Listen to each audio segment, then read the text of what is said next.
7ஆம் அதிகாரம். கர்த்தர் நோவாவை நோக்கி, நீயும் உன் வீட்டார் அனைவரும் பேழைக்குள் பிரவேசியுங்கள். இந்த சந்ததியில் உன்னை எனக்கு முன்பாக நீதிமானாக கண்டேன். பூமியின் மீதெங்கும் வித்தை உயிரோடு காக்கும் பொருட்டு நீ சுத்தமான சகல மிருகங்களிலும் ஆணும் பெண்ணுமாக 7 ஜோடும், சுத்தமல்லாத மிருகங்களில் ஆணும் பெண்ணுமாக ஒவ்வொரு ஜோடும், ஆகாயத்து பறவைகளிலும் சேவலும் பேடுமாக 7 ஜோடும் உன்னிடத்தில் சேர்த்துக்கொள்.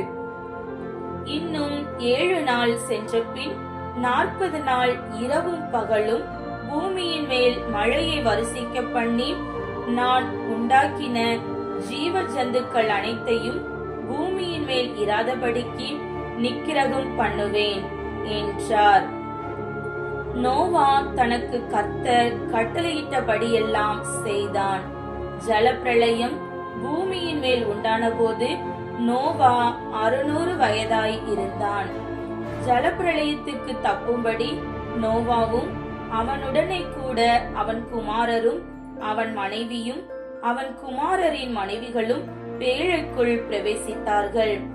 தேவன் நோவாவுக்கு கட்டளையிட்டபடியே சுத்தமான மிருகங்களிலும் சுத்தமல்லாத மிருகங்களிலும் பூமியின் மேல் ஊறும் பிராணிகள் எல்லாவற்றிலும் ஆணும் பெண்ணும் ஜோடு ஜோடாக நோவாவிடத்தில் பேழைக்கு உட்பட்டன. 7 நாள் சென்ற பின்பு பூமியின் மேல் ஜலப்பிரளயம் உண்டாயிற்று. நோவாவுக்கு 600ஆம் வயதாகும் வருஷம் 2ஆம் மாதம் 17ஆம் தேதியாகிய அந்நாளிலே மகா ஆழத்தின் ஊற்றுக்கண்கள் எல்லாம் பிளந்தன. வானத்தின் மதகுகளும் திறவுண்டன. 40 நாள் இரவும் பகலும் பூமியின் மேல் பெருமழை பெய்தது. அன்றைய தினமே நோவாவும் நோவாவின் குமாரராகிய சேமும் காமும் யாப்பேத்தும் அவர்களுடனே கூட நோவாவின் மனைவியும் அவன் குமாரரின் 3 மனைவிகளும் பேழைக்குள் பிரவேசித்தார்கள். அவர்களோடு ஜாதி ஜாதியான சகலவித காட்டு மிருகங்களும் ஜாதி ஜாதியான சகலவித நாட்டு மிருகங்களும் பூமியின் மேல் ஊறுகிற ஜாதி ஜாதியான சகலவித ஊரும் பிராணிகளும் ஜாதி ஜாதியான சகலவித பறவைகளும் பலவிதமான சிறகுகளுள்ள சகலவித பட்சிகளும் பிரவேசித்தன.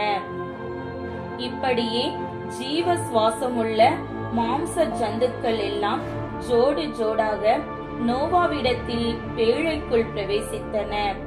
தேவன் அவனுக்கு கட்டளையிட்டபடியே ஆணும் பெண்ணுமாக சகலவித மாம்ச ஜந்துக்களும் உள்ளே பிரவேசித்தன. அப்பொழுது கர்த்தர் அவனை உள்ளே விட்டு கதவை அடைத்தார். ஜலப்பிரளயம் 40 நாள் பூமியின் மேல் உண்டான போது ஜலம் பெருகி பேழையை கிளம்ப பண்ணிற்று. அது பூமிக்கு மேல் மிதந்தது. ஜலம் பெரும் வெள்ளமாகி பூமியின் மேல் மிகவும் பெருகிற்று. பேழையானது ஜலத்தின் மேல் மிதந்து கொண்டிருந்தது.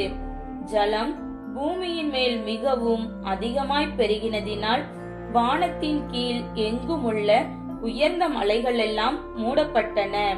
மூடப்பட்ட மலைகளுக்கு மேலாய் 15 முழ உயரத்திற்கு ஜலம் பெருகிற்று. அப்பொழுது மாம்ச ஜந்துக்களாகிய பறவைகளும் நாட்டு மிருகங்களும் காட்டு மிருகங்களும் பூமியின் மேல் ஊறும் பிராணிகள் யாவும் எல்லா நரஜீவன்களும் பூமியின் மேல் சஞ்சரிக்கிறவைகள் யாவும் மாண்டன.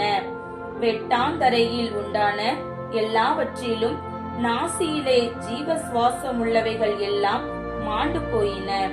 மனுஷர் முதல் மிருகங்கள் ஊறும் பிராணிகள் ஆகாயத்து பறவைகள் பரியந்தமும் பூமியின் மேல் இருந்த உயிருள்ள வஸ்துக்கள் யாவும் அழிந்து அவைகள் பூமியில் இராதபடிக்கு நிக்கிரகமாயின. நோவாவும் அவனோட பேழையில் இருந்த உயிர்களும் மாத்திரம் காக்கப்பட்டன. ஜலம் பூமியின் மேல் 150 நாள் மிகவும்